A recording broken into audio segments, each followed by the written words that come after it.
বন্ধুরা, কুসুম আয়ুষকে জড়িয়ে ধরা অবস্থায় দেখে নিল ইন্দ্রাণী। হ্যাঁ বন্ধুরা, এমনটাই দেখা যাবে আজকের পর্বে। পুরোটা জানতে হলে ভিডিওটি শেষ পর্যন্ত দেখতে থাকুন।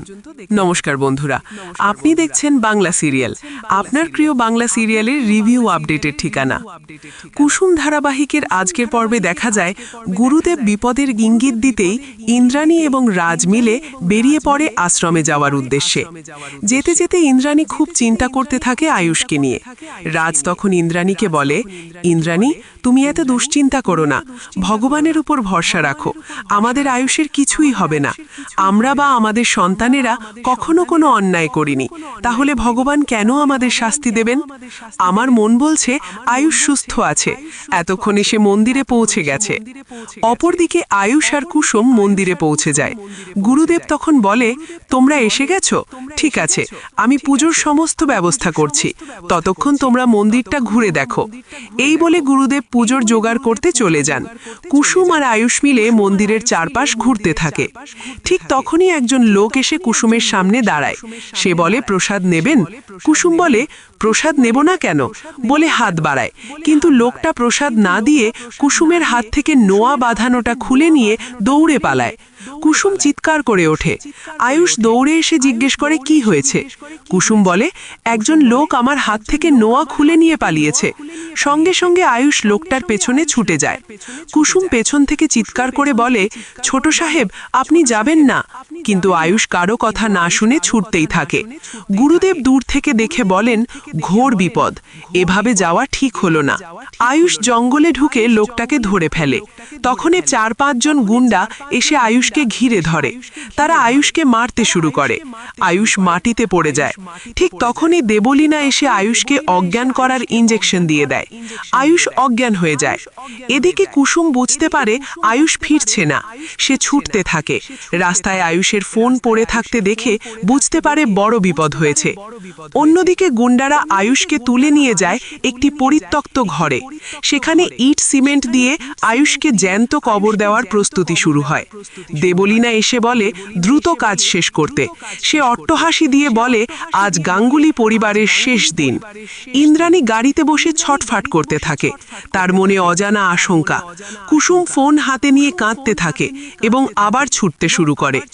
এখানেই আজকের পর্ব শেষ হয়। কিন্তু গল্প এখানেই থেমে থাকছে না। এরপর দেখা যাবে কুসুম ছুটতে ছুটতে জঙ্গলের গভীরে পৌঁছে যায়। সে চারপাশে খুঁজতে থাকে। হঠাৎ সে দূরে আলো দেখতে পায়। সন্দেহ করে সেই দিকেই এগিয়ে যায়। কাছে গিয়ে দেখে একটা পুরনো গুদাম ঘর। সেখানে কিছু লোক পাহারা দিচ্ছে। কুসুম লুকিয়ে ভেতরে ঢোকার চেষ্টা করে। সে শুনতে পায় দেবলীনা বলছে, আয়ুষের জ্ঞান ফেরার আগেই কাজ শেষ করতে হবে। এই কথা শুনে কুসুম বুঝে যায় আয়ুষ ভেতরেই আছে। সে বুদ্ধি করে পাশের একটা লোহার রড তুলে নেয়। তারপর সুযোগ বুঝে ভেতরে ঢুকে পড়ে। ওদিকে ইন্দ্রাণী আশ্রমে পৌঁছে গুরুদেবকে সব বলে। গুরুদেব বলেন, আয়ুষ এখন বড় বিপদের মধ্যে আছে, কিন্তু তার রক্ষা কবচ কাছেই রয়েছে। ইন্দ্রাণী বুঝতে পারে সেই রক্ষা কবচ কুসুমই। গুদাম ঘরের ভেতরে কুসুম দেখে আয়ুষকে দেয়ালের সামনে বেঁধে রাখা হয়েছে। ইট দিয়ে ঘিরে ফেলা হচ্ছে। কুসুম বিদ্যুতের মেইন সুইচ বন্ধ করে অন্ধকার করে দেয়। হঠাৎ অন্ধকারে গুন্ডারা ঘাবড়ে যায়। সেই সুযোগে কুসুম একে একে সবাইকে আঘাত করে। দেবলীনা চিৎকার করতে থাকে। কুসুম আয়ুষের কাছে পৌঁছে তার বাঁধন খুলে দেয়। কিন্তু দেবলীনা বন্দুক বের করে। ঠিক তখনই পুলিশ এসে হাজির হয়। দেবলীনাকে গ্রেফতার করা হয়। আয়ুষকে উদ্ধার করা হয়। কিছুক্ষণ পরে আয়ুষের জ্ঞান ফিরলে সে দেখে কুসুম তাকে জড়িয়ে ধরে আছে। ঠিক তখনই ইন্দ্রাণী এসে এই দৃশ্য দেখে ফেলে। ইন্দ্রাণী অবাক হয়ে যায়। সে বুঝতে পারে কুসুম নিজের জীবন বাজি রেখে আয়ুষকে বাঁচিয়েছে। ইন্দ্রাণী কুসুমের মাথায় হাত রেখে বলে, আজ থেকে তুই শুধু এই বাড়ির কাজের মেয়ে নস, তুই এই বাড়ির বউ। আয়ুষ ও কুসুমের হাত ধরে বলে, তুমি না থাকলে আমি আজ বাঁচতাম না। এরপর আশ্রমে পুজো সম্পন্ন হয়। গুরুদেব বলেন, বড় বিপদ কেটে গেছে। সবাই স্বস্তির নিঃশ্বাস ফেলে। আয়ুষ আর কুসুম একে অপরের দিকে তাকিয়ে থাকে। তাদের চোখে নতুন সম্পর্কের ইঙ্গিত দেখা যায়। বন্ধুরা, এবার কি আয়ুষ বুঝতে পারবে কুসুমই তার আসল রক্ষা কবচ? ইন্দ্রাণী কি কুসুমকে বাড়ির বউ হিসেবে মেনে নেবে? দেবে? আর দেবলীনা কি সত্যিই শেষ হয়ে গেল, নাকি আবার নতুন ষড়যন্ত্র করবে? আপনাদের কি মনে হয় কমেন্ট করে জানান। ভিডিওটি ভালো লাগলে লাইক দিন এবং কুসুম সিরিয়ালের নতুন আপডেট পেতে চ্যানেলটি সাবস্ক্রাইব করতে ভুলবেন না। বন্ধুরা, নিজের স্বামীকে জ্যান্ত কবর দিতে দেখে রণচণ্ডী মূর্তি ধরল কুসুম। একদিকে দেবলীনার ইটের দেয়াল, আর অন্যদিকে আয়ুষের শরীরে বিষাক্ত ইনজেকশন। একসাথে দুইটা মরণ ভাত থেকে কুসুম কি পারবে তার ছোট সাহেবকে ছিনিয়ে আনতে, নাকি সিথির সিঁদুর মুছার আগেই সব শেষ হয়ে যাবে? রোমহর্ষক এই পর্বটি মিস করলে সত্যিই পস্তাতে হবে। কুসুম পাগলের মতো আয়ুষকে খুঁজতে থাকে। তার বুকের ভেতর অজানা আশঙ্কা ক্রমশ বাড়তে থাকে, কারণ সে জানে দেবলীনা কতটা ভয়ঙ্কর হতে পারে। অন্যদিকে দেবলীনা তার শয়তানি বুদ্ধি দিয়ে আয়ুষকে একটা পরিত্যক্ত 4তলা বিল্ডিংয়ের অন্ধকার ঘরে বন্দি করে ফেলে। দেবলীনার নির্দেশে গুন্ডারা আয়ুষকে অজ্ঞান অবস্থায় একটি দেয়ালের সামনে চেয়ারে বসে শক্ত করে বেঁধে ফেলে। দেবলীনা অট্টহাসি হেসে বলতে থাকে, আজ থেকে আয়ুষ্মান গাঙ্গুলি এই দেয়ালের ওপাশেই চিরতরে হারিয়ে যাবে। কেউ তাকে খুঁজে পাবে না, এমনকি তার আদরের কুসুমও নয়। এদিকে কুসুম খুঁজতে খুঁজতে হঠাৎ দেখতে পায় রাস্তার ধারে আয়ুষের ঘড়িটা পড়ে আছে। সে বুঝতে পারে আয়ুষ এই দিক দিয়েই গেছে। চারপাশটা ভালো করে দেখে দূরে একটা পুরনো কারখানা চোখে পড়ে। সন্দেহজনক কিছু লোক পাহারা দিচ্ছিল। কুসুম সাহস করে নিঃশব্দে সেই বিল্ডিংয়ের দিকে এগোতে থাকে। তার মনে একটাই কথা, ছোট সাহেবকে তাকে বাঁচাতেই হবে। অন্যদিকে আশ্রমে ইন্দ্রাণী গাঙ্গুলি কান্নায় ভেঙে পড়েন। গুরুদেব ধ্যানে বসে বলেন, কুসুমই আয়ুষের রক্ষা কবচ, তবে তাকে নিজের জীবন বাজি রাখতে হবে। এদিকে কুসুম বিল্ডিংয়ের ভেতরে ঢুকে দেখে দেবলীনা নিজেই ইটের দেয়াল তুলে আয়ুষকে জ্যান্ত কবর দেওয়ার প্রস্তুতি নিচ্ছে। কুসুম বিদ্যুতের মেইন সুইচ বন্ধ করে অন্ধকার তৈরি করে দেয়। অন্ধকারে সে লোহার রড নিয়ে গুন্ডাদের উপর ঝাঁপিয়ে পড়ে। একে একে সবাইকে পরাস্ত করে আয়ুষের বাঁধন খুলে দেয়।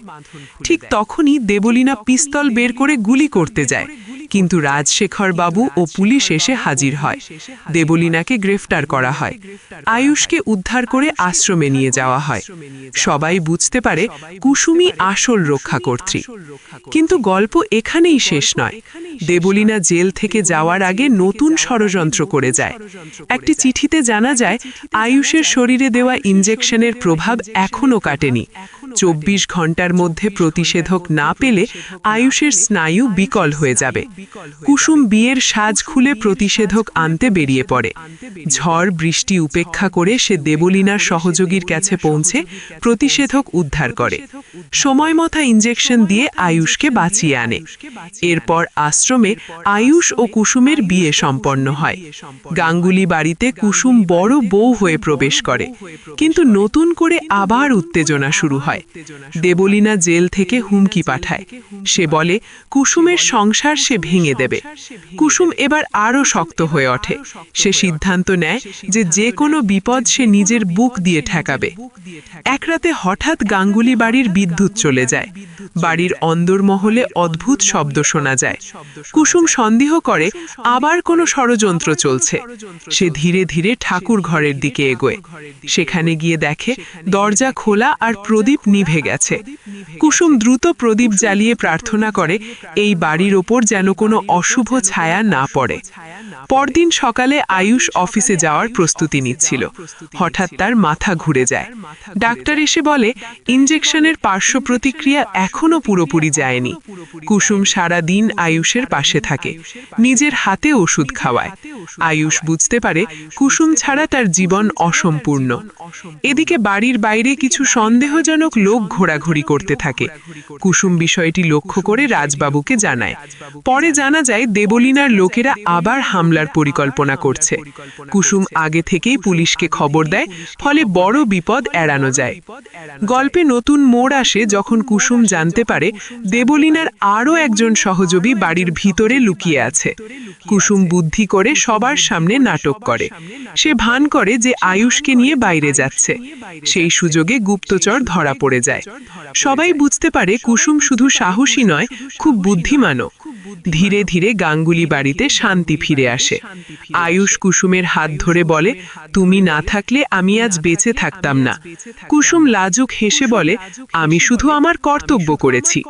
শেষ দৃশ্যে দেখা যায় কুসুম আর আয়ুষ বারান্দায় দাঁড়িয়ে নতুন ভবিষ্যতের স্বপ্ন দেখছে। আকাশে পূর্ণিমার চাঁদ। কুসুম প্রতিজ্ঞা করে এই পরিবারের ওপর আসা প্রতিটি বিপদ সে নিজের প্রাণ দিয়ে রুখে দেবে। আর আয়ুষ বলে, এবার থেকে আমরা একসাথে সব লড়াই করব। বন্ধুরা, কুসুম আর আয়ুষের এই ভালোবাসার গল্পে কি এবার সব বাধা কাটবে, নাকি দেবলীনার নতুন ষড়যন্ত্র আবার ঝড় তুলবে? আপনাদের কি মনে হয় অবশ্যই কমেন্ট করে জানান। ভিডিওটি ভালো লাগলে লাইক করুন এবং এমনই আরও আপডেট পেতে চ্যানেলটি সাবস্ক্রাইব করতে ভুলবেন না।